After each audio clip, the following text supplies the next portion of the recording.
Friends, can this world bear the dependence on any country in the face of persistent geopolitical turmoil in several parts of the world and a changing global economy? We are talking about China, the world's workshop. Today, China is becoming a significant holder of US government debt and an essential component in the global supply chain. China's low production costs and expanding domestic consumer market have drawn global investment for years. However, Chinese predominance has provided the world with an opportunity to seek alternatives. Today, in this video, we will try to figure out whether the globe is as dependent on China as many experts suggest. Through this discussion, we will explore the sectors in which China has achieved economic domination and those in which it has challenged US hegemony. So let's start the discussion. Friends, the story of China's economic reforms began in the 1980s when Chinese leader Deng Xiaoping wanted to modernize the country. Due to these reforms, China slowly changed into a Western-friendly market. As a result of these changes, it moved away from the Soviet-style controlled economy. China permitted private businesses and established special economic zones. While the advent of foreign trade and investment, China's stagnant and undeveloped economy swiftly became one of the world's fastest growing economies. China's economic progress has positioned it as a critical rival to American hegemony. Because of its rapidly growing economy, China became the world's largest exporter of products in 2009 and largest trading country in 2013. In 2014, China became the largest economy in terms of purchasing power parity. China's GDP was 66% of that of the United States in 2018, making it the world's second biggest economy.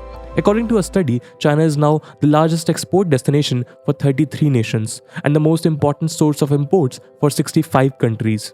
The Chinese economy today has become a manufacturing powerhouse, due to which the Made in China label is often seen on many products. To continue its supremacy, the Chinese government announced a policy in 2015 known as Made in China 2025. With the help of this state-led industrial policy, China's goal is to become the world's central high-tech manufacturing hub. This program aims to take advantage of government subsidies, mobilize government enterprises, and acquire intellectual property. By doing this, China wants to challenge Western technology in advanced industries. The Chinese manufacturing industry currently controls 30% of global manufacturing market. Professor Willy Shih of Harvard Business School argues about US-China supply chain issues, claiming that the entire world relies on China for manufacturing. China exports around $500 billion worth of goods, whether it's medical equipment, electronics, textiles, furniture, or toys.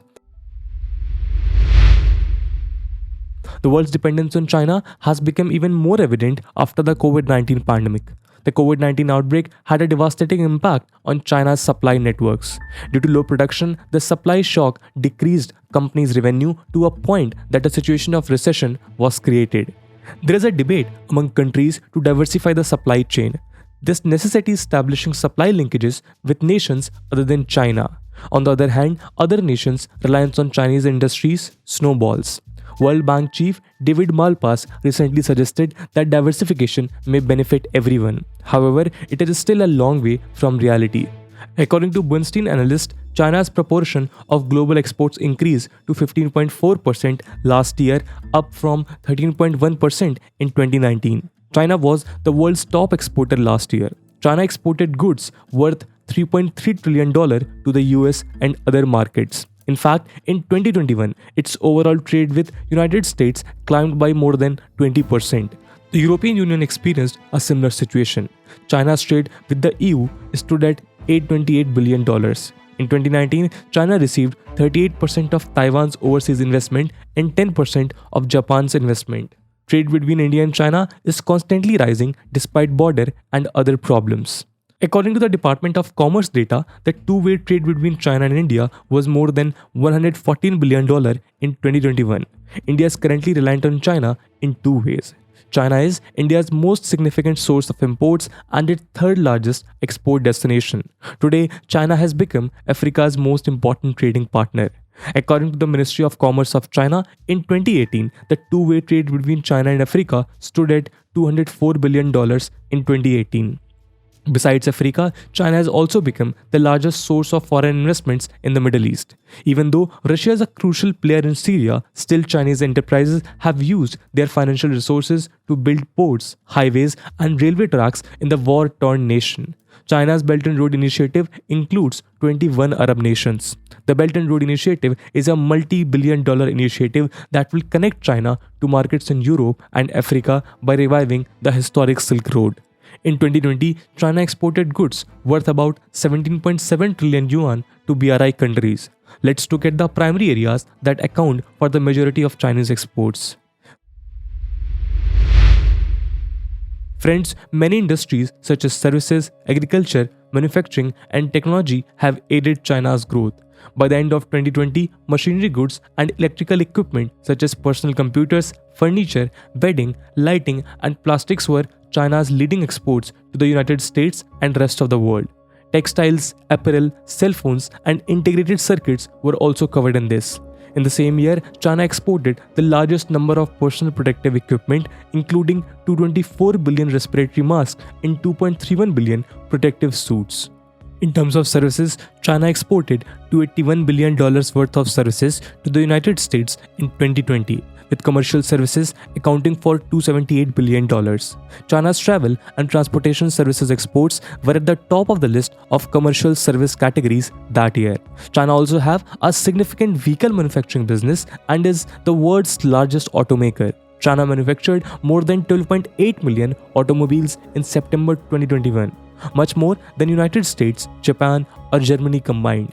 China has also made significant progress in technology innovation and research and development.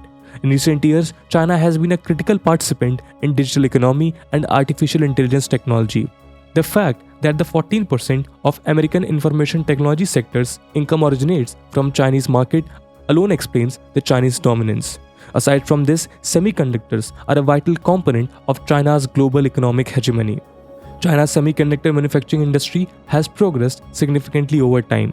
It manufactures 36% of the world's electronics such as smartphones, computers, cloud servers, and telecom infrastructure. And this has been possible because of its highly efficient global semiconductor supply chain. You will be surprised to know that in 2020, around 15,000 Chinese firms will register themselves as semiconductor enterprises. China's semiconductor chip sales are expected to increase even more due to the support provided by Chinese government's policies and developing trade ties with the United States. Agriculture is also a significant sector, accounting for 7.5% of overall output. China produces many agricultural goods such as corn, rice, wheat, soy, cotton, peanuts, and apples. According to the data of 2020, it is currently leading the world in peanut, rice, and wheat production. Let's take a look at the reasons behind this. Trade wars with China have become daily news. New laws for technology transfers are being enacted. Protectionism is on the rise and geopolitical tensions are rising. Due to the quarrels, several nations are now attempting to find alternatives to China and strengthen their foreign investment rules. India, Germany, and Australia feel that they will be able to enhance their local manufacturing capacity by doing so.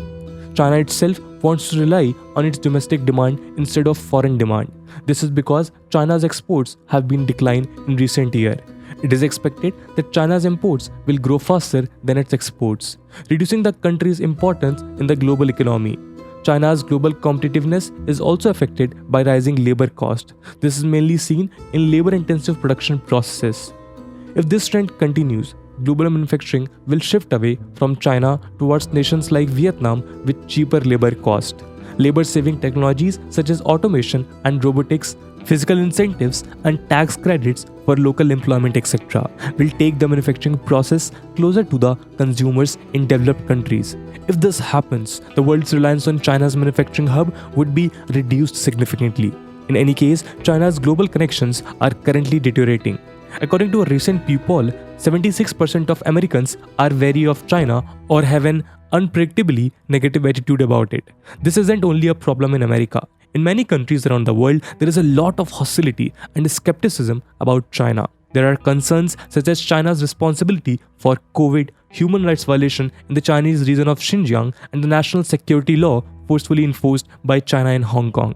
As a result of all this, China's rise has always been questioned. If China's ties with the United States and its allies continue to worsen, the flow of ideas and innovation on which China currently governs the global market will be affected. As Europe pulls out of a critical investment accord and India holds back on Chinese technology, Beijing is starting to see the light. Apart from that, there are issues in ties between the West and China due to Russia's immigration of Ukrainians. China's foreign investment is dwindling.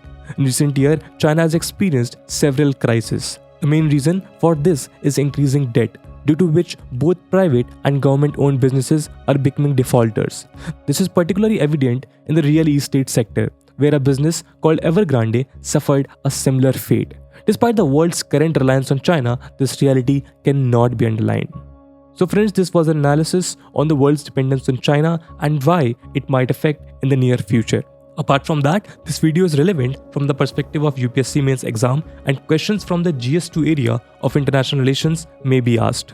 Therefore, we will leave a question related to this topic which you can answer in the comment section. And the question is, how can India counter world's dependency on China by bringing tax reforms on manufacturing sector? And with this question, my friends, that's it for the video. I hope you have liked it, and if you have, don't forget to share it with your friends. We will meet in next video. Till then, Jai Hind, Jai Bharat.